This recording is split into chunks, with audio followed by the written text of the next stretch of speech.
Did you cover? Oh, Well, hello, everyone. Welcome to Conversations on Care, a Facebook talk show bringing together service providers, clients, and caregivers to help families better understand and cope with aging parents with chronic care needs. My name is Julie Collada, and I'm the founder of Open Arms Solutions, a senior care agency serving the Chicagoland area, specializing in inspired holistic dementia care. It is our mission to help you through this journey and to know that your loved one is living their best life possible. If you find these dialogues helpful, please do give us a like and a share so that it can reach more people who need this information as well. If you have questions or topics you'd like to learn more about, please do write them in the comments below. And today's topic is moving your loved one during COVID-19. Wow, what a timely topic. And with me is Mark Rantis of the Rantis group of Keller Williams, ONEChicago. Mark, it is so great to see you. It is so great to have you as a guest. thank you. Mark and I are reconnecting. We were just kind of reviewing how we met back. I think we remember that was back in probably around 2011. Yeah, where, 10 years ago. Our mutual acquaintance invited you to a group of professional senior care. It's an interdisciplinary group of care providers. Yeah. Where we learned together and we shared together, and that's where I first met you. Yep. And here you are. Here we are, 10 years later, and you have a much larger family now. And a couple more gray hairs to go along with it. I can't even tell. That's why I keep it short. But it is truly great to see you. And you too. No, I'm honored to be here. I'm excited. Yeah, it's an important topic, and you know, there's so many things to consider with COVID. And certainly, if you're going through a challenge with a loved one is living in their single family home, and you've identified, you or someone in your family has identified that, it might not be safe to have them stay there. Really, probably time to think about alternatives. That's what this topic is all about. Mark has really become an expert in the last 10 years, really focused on becoming an expert in senior care, in moving individuals and families in senior care. So tell us about yourself, and tell us about the Rantis group and what you do for families. So again, thank you for allowing me to come on the show. I'm excited. I'm honored. Anytime I have a chance to be able to help others and give information, because there's a lot of information that's not being shared, right? You hear, oh, the rates are down and there's no inventory, but you hear like little bits on the news or in the newspaper. But what's really going on?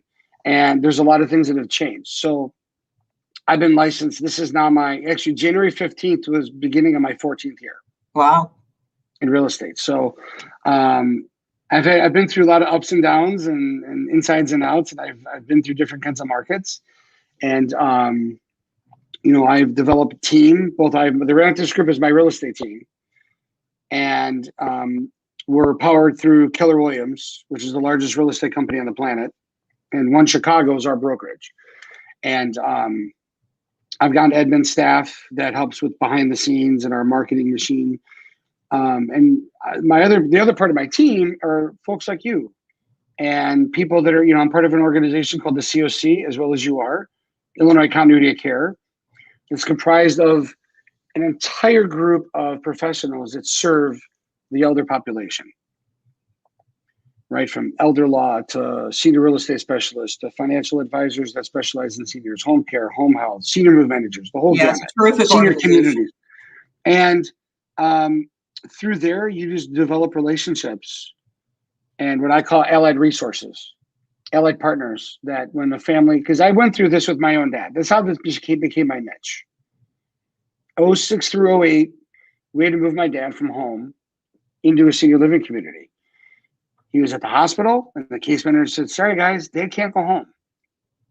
You talk about deer in headlights. Look, Yeah. my sister and I had no clue what to do, where to go, what resources were available. We were literally just like creating the path on our own. And once we went through all that, I'm like, wow, how many other families are in this predicament? And now to have to go through that during this pandemic and not knowing, like, on top of who do I go to or what resources, what are the protocols? How do we stay safe? How do we do this safely and efficiently while still, most people have done the right thing. They've paid off their house or they've worked really hard to maintain their home, and that's their equity, right? They've built this safety net that's going to help with their health care or their life moving forward. So I've been through it, and I take that very seriously, and I try to help people maximize that equity so it can prolong their time here. Because I've lost both my parents. I'm 43. And, when they're gone, and I'd give anything to get them back. So if I can help a family spend more time with the most important things, which is spending time with mom, dad, grandma, grandpa, whoever, let the pros do what we do. So they're not wrapped up in the minutia of the stuff. That's, it's amazing how many people I meet and talk to that are in this space had a personal experience that opened their eyes to a need. And I know I'm also part of that same group of people. How do you often hear about families that have a need? How do you often, what's the first step where you hear about someone and that is thinking about that their family member might need to consider moving? So it's multiple channels. I'm a relationship guy. So like I built my business through relationships. So whether it's through somebody in my database of like friends and family, past clients, where they go, hey, you know what? We heard you do this. Mom fell. She's at the hospital. She can't go back home. Or there's home care and the level of care is now exceeding what they can do at home. Or it's just not a good fit anymore. Or from senior professionals. I mean, that's a big bulk of it. From, home care, home health, elder law, senior move managers, all folks from all walks of life. That I think because they know I've gone through it. It's not just that I have the designation. I'm a senior real estate specialist. That's a National Association of Realtors designation. I've lived it. I know from beginning to end what someone's going through, what the stages are, and no matter where they're at, I can find out where they're at and then move them step by step. Yeah. Because I've been through it. I've lived it. Yeah. And it's probably there's no better training than that. It's the most exhausting, mentally, physically, emotionally draining experience you can go through. And you think about now, yeah, you're right. Even when it's not COVID, even when times were pre-COVID, it is an incredibly stressful time for the whole family. And now you add and you layer everything else with COVID and things people think about and hear about. Home has been such a comfort zone for people during COVID. And now you have to think about, oh my gosh, we might need to move out of that, our home or my parents' home, and how do we do that safely? So, what are some of the things that you hear from people when they're starting to think about moving their loved one out of their home, and there needs to be a change? What are some of the things that you hear? So it's actually it's funny. The pandemic has changed the landscape of this. Okay. Where before it was mom can't be at home or dad can't be at home anymore. We're gonna move her in a community. You still hear that, but now you also hear, you know what? We're not ready for that yet. We're gonna sell mom's 2-story home because she can't do the stairs, or dad's 2-story home. We're gonna buy them a condo. We're gonna buy them a ranch. close to us. And we'll get someone, like from like Open Arms, Julie, like you would have one of your caregivers, help them, not in their current home, because maybe their current home they've lived in for 30 years. It was ideal back when the kids lived at home and they had all the family over and they did the holidays and the birthdays. Sure. And the space and the maintenance just aren't ideal anymore. Mm-hmm. But they don't want to move. Sometimes they have to, or they want to move into a community. So we help them with that. Or sometimes they're just kind of like transferring to a different property that's closer to the adult child, or just more convenient. Like if it's a condo with an elevator, they have to worry about shoveling the snow anymore. They have to worry about the roof leaking or the gutters, salting outside, all those like little things you don't really think about. Sure. They don't have to worry about that anymore, but they can have, a multiple bedroom condo or townhome or a ranch where if they have a live-in or if they have a family member stay with them. The sandwich generation used to say, well, mom and dad will come live with us. Mm. You're not seeing that as much right now because everyday folks need that space for e-learning, Mm-hmm. working from home. Yeah. They're using that in-law space, we'll call it, as like a work study space. And Sure. if one or two of the adult children work and maybe they're exposed to risk of getting COVID, they don't want their elder parent at risk. So the parent might live in the basement, or they might say, we'll get you a property outside. So like you're secluded. God forbid something happens, now we can quarantine and you're not in the house. So that move to a condo closer to the adult children makes a whole lot of sense. I haven't heard people really talk about that, but that makes sense. It depends on their really situation. But yeah, it depends on the situation. Sure. But it's not just the standard what it used to be. There's a lot of different moving parts now, based on everyone's, whether there are their kids in college and it's not as big of a deal, or they have little ones that are on a computer for 6 hours a day. Grandma and grandpa don't want to hear 6 hours of learning. It's just, there's distractions that get in the way now that they're trying to figure it out. Yeah, it's just this whole new scenario to think about. Yeah. So can you give me some scenarios? Maybe that's the best way to move forward with this, is just to help people think about what different ways, different scenarios where people come to you, different ways you've helped, different things for people to think about. Sure. So here's a case study. There was a family, they had one adult child who lived out of state, up in Wisconsin, and not just over the border, like 3 hours north. So it wasn't like she could it was easy to get here. And husband and wife were older. He had really bad MS and needed to move into senior living.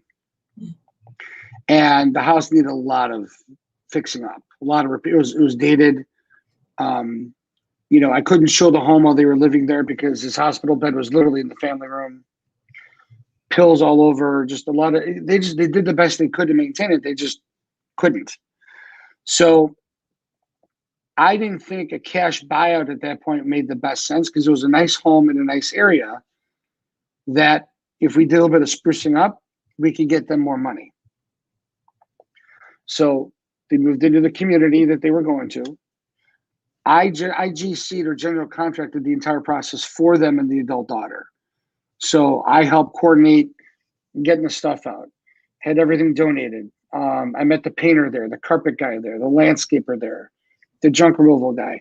And the daughter didn't have to come and handle that. I did that for them. Wow. So I said, look, it was a big house, 4-bed, 2.5 bath, 2,800 square feet. I said, look, if you don't do a thing, we'll put it on at like 3.25, 3:30, and pray we get a 3 in front of the offer. If you can put about $5,000 to $8,000 into it, get rid of the old wallpaper, get rid of the old carpeting, and they had, there were accidents, there was a dog, so there was dander, so we had to get rid of all the carpeting and padding.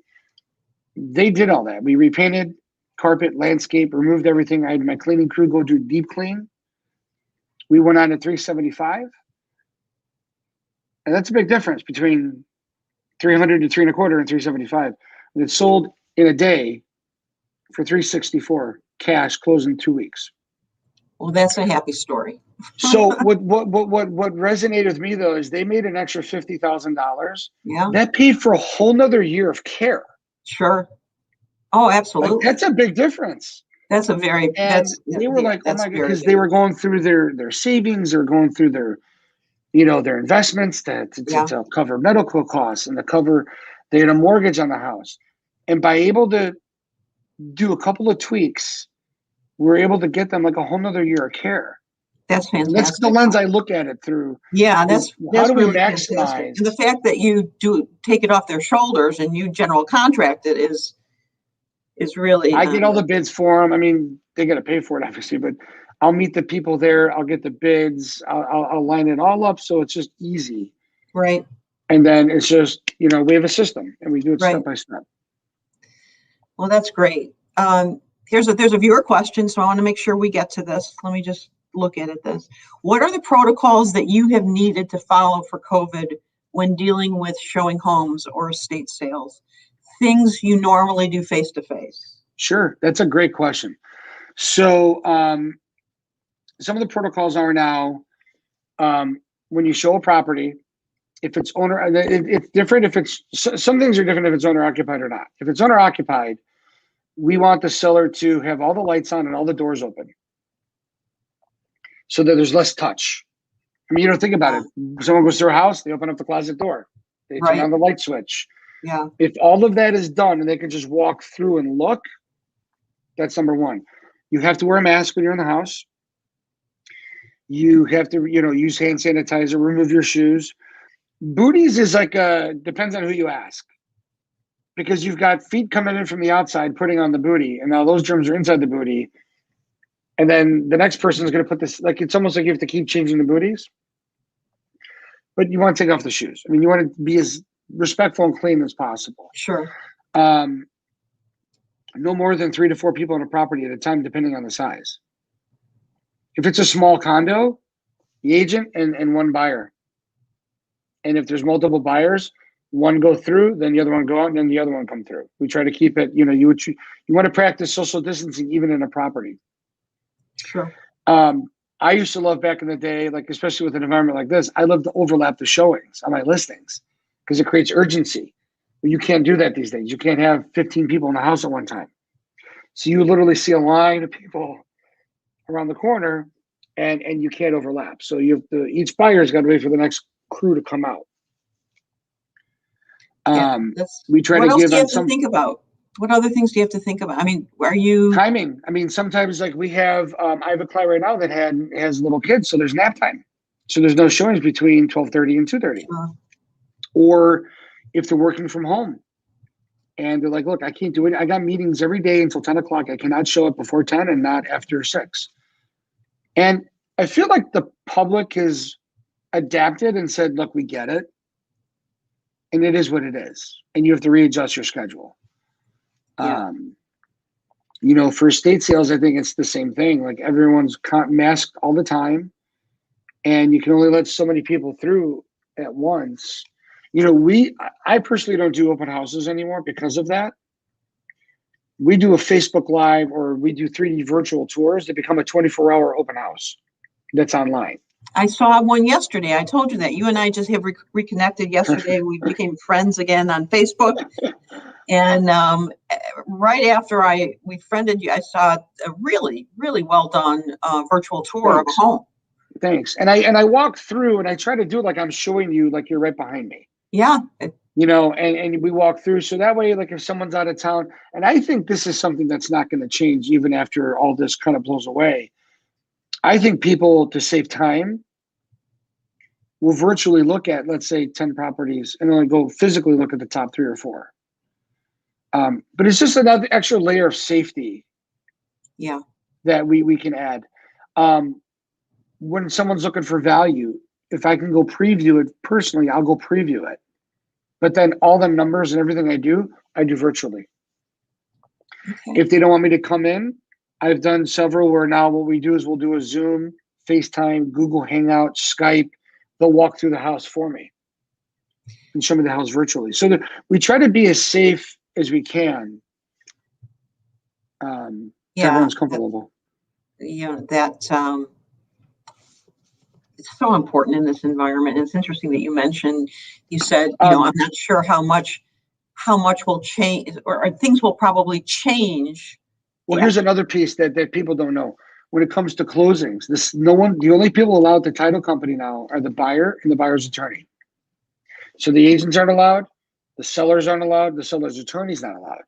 Because you've got a closer, you can't have more than 4 people in that small little room. Sure. So the sellers will pre-sign their documents. If they're uncomfortable meeting in person, it can be mailed to them. They can now do virtual notary. They can do, it's almost like going through the McDonald's and getting a burger. You drive up and do a drive-through closing where the closer will come out, hand you the documents, and it's all tabbed. You sign it in your car, you hand it back, and everything gets wired. So really, it could be contactless if you want it to be. Yeah, it's remarkable. And I think you're right. I think one of the potentially silver linings and, of this whole incredible tough year, is we figured out how to use technology in a different way. And I agree with you. I don't think some things will ever change. Our team, we have about 37, 38 at Open Arms managers that manage the day-to-day of the company, and then over 350 caregivers. Well, our caregivers were always virtual, of course, but our managers were always in the office. Right. And, within, 48 hours, we went, or as most companies did, we went virtual. Well, we really learned how to run the company virtually. You had to. We had no choice. You had to. And but I think that we're all starting to think about, here's the happy news. There's light at the end of this tunnel. People are getting vaccinated. Positivity rates are going down. Right. Things are going to start opening up. Things will return to normal. I'd love to say I could predict exactly when. I won't even try, but I think we're really getting closer, which is exciting to think about. But at the same time, some things won't. They're using virtual tours now for what you do. It's going to save people time. It's going to be much more efficient, and it's pretty remarkable how the meetings that, and I'm imagining you're doing the same time. I come into my office here, and I have meetings all day long, have great conversations. I mean, I can't wait to the day I can shake someone's hand. I know. And I'm a hugger. be in person and give someone a hug. And go to coffee meetings. Like I truly can't wait for that, of course. But what's truly remarkable is how effective you can be using Zoom and different things to connect with people. Right. So I think that's it's interesting to hear your perspective. Julie, on the flip side of that, though, I have some clients that don't have a computer. Yeah. So I will drop off documents to them at their doorstep, or if they're all masked and they're okay, we'll do distancing and I'll walk them through piece by piece and they'll hand sign it. We bring it back to the office and put it through our system because everything we do is on the cloud, and it's protected. But I have some folks that can't do virtual. We have to do an in-person thing, or I'm literally, instead of showing everything I do on a Zoom, I'm over the phone. Here's the comps, here's the value, and they're okay with that, which is weird for me, but we all have to pivot. And I do, we got to do whatever's most comfortable for everybody. Absolutely. But if someone's thinking well, I've got a house full of stuff. What do I do with it? How do people go through it? The folks we work with, they're masked. They've got gloves, nothing is touched. There's sanitizer everywhere. I'm sure everybody's in the same predicament. Your hands are so dry from all the hand sanitizer. Yeah. You wash your hands. I mean, you're constantly taking precautions so that no one's at risk, and you do the best you can to minimize, risk and exposure, and just be smart about it. Yeah, absolutely. And you're right. In the senior market, many of our seniors don't use technology. And so of course, for those folks, we're going to have to adapt to what their needs are. So we only have about 5 minutes left, and I want to make sure that we talk about the most important things. I think the thing that I remember you and I talking about yesterday when we were talking about this discussion, that really resonated with me is how you do these different, how do you analyze? How do you evaluate? How much, and how do you help people decide how much money to put into a home to get a greater value? Because, that's always a really tough question for people like me. I remember we sold my mother-in-law's home. My husband did all the work, if Mark is watching, and he worked. The agony was, how much do we put into this? Right. And to have this make sense, to get greater value on it. So why don't you talk a little bit about that? Well, that's like the number one question, because that's why you have HGTV shows, and why Home Depot and Lowe's and Menards and all these places are just booming, especially with COVID. People are doing home projects. Right. I've been doing this long enough where I know what gets the return. And, back to the allied partners, the resources I use are very cost effective. I don't want anyone to spend more than they need to. So, for example, my carpet guy, we use the same 2 types of carpet in every property. Is it the highest end? No. Is it the lowest end? No. It's good quality carpet. It's very cost effective. That house I did as an example before. Yeah. 4 beds, hallway, stairs, living, dining, and a massive family room. Removing that in the carpet and the padding and reinstall, like $2,600, $2,800. Like, that's unheard of. My painter knows, well, I don't have to repaint this room. I can do touch-ups here, right? So they're all along the same mindset. How do we help the client save money? Everything we recommend is non-permitted, like cosmetic little fixes. We're not gutting bathrooms. We're not gutting kitchens. How do you make it look where the buyer can move in and do what they're going to do? Maybe you paint the kitchen cabinets. Maybe you got to do the deep clean, because people like walking into a fresh clean house, especially during COVID. We don't just dust it. We have a cleaning crew that goes in and does what they call a move-out clean. They're cleaning inside the microwave, inside the stove, getting all the grime out in the drawers. We just evaluate, okay, if it's going to cost this, this, and this, what are the other homes that are more updated selling for? And it can be done quick. Carpet paint, landscape, cleaning doesn't take that long. Appliance swap, if it's old appliances. I've got a really good person at EBT that I go to, and I'm like, look, anything you have that's a floor model, if it came back dinged, we just got to replace the old 30-year fridge with one that's newer. Mm-hmm. Or I'll go to my other contractors and go, hey, I know you're working on a job. Did the fridge there or the stove there work? If it's in better shape than the one we have, maybe we can swap it out for like $50. So like little things like that, where we try to just make it look more move-in ready for the buyer. So they're not going, oh my God, I got to redo the whole thing. Right. That's great. And we get them all the numbers in advance so that we can, and then I create a net sheet. If you sell for A, B, and C, this is what you're going to walk away with. Does it make sense to put? I always try to get a 3 to 4 to 1 return on what they spend, minimum. So if they can spend $4,000, will it get them 12 to 16 more? And I'm sure you do all the things that a real estate person does, which you look at the comps and you make a judgment in terms of what the potential for the house is and what the potential could be if you do the things that you're suggesting. And obviously you can't guarantee it.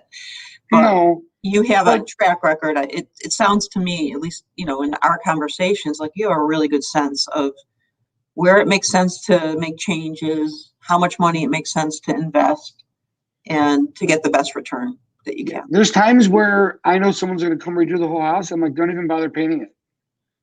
Clear it out, have a cleaning crew go in, spend a couple $100, have a cleaning crew, and that's it. We'll go take the photos and do what we do.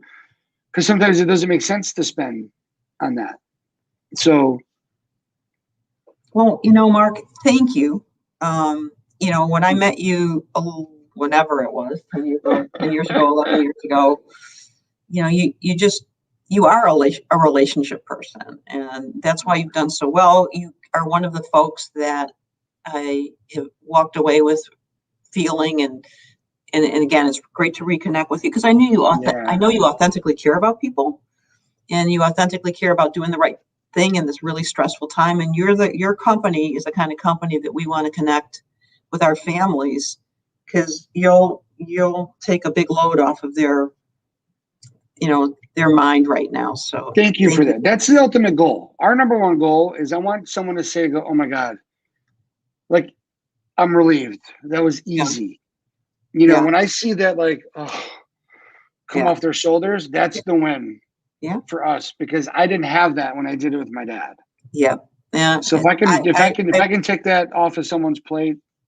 Yeah. I appreciate that very much. We're out of time. I told you this would go by fast. Yeah, I did. And I knew it would go by very, very fast with you, because it's great to see you. You're passionate about what you do. You're very good at what you do. So thank you for that. Thank you for joining us. Thank you, Julie. If anyone has any questions for, Mark, please reach out to him, and we'll absolutely send people your way as we get information and questions. All right, Mark? Thank you. Thank you, everybody. Hope this helped. Thank you so much. Bye now. Bye-bye.